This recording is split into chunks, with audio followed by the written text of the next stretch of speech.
Welcome back. We were able to close the document by closing this element and reopening in order to make the additional suggestions, which would not allow us to work with them, to go away.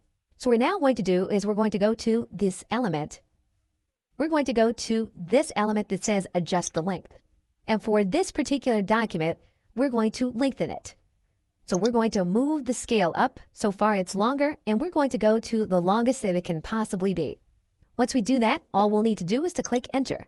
And what you'll see is that ChatGPT will tell us that it's beginning to work on the document, and it is making the document longer as we speak. And you can see the creation process in real time.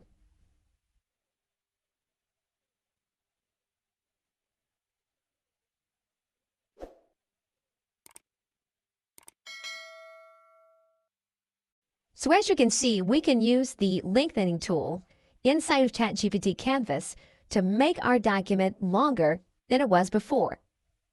What we're now going to do is we're going to go backward. We're now going to go to this element, and we're going to suggest edits based on the new document. We're going to click on Suggest Edits, and we're going to suggest more edits. Now for this particular case, we were unable to get the suggested edits to work a second time. So likely, once you've used your suggested edits in this specific screen, you may have used the maximum number of times. Okay, so thanks, and I will see you in another video.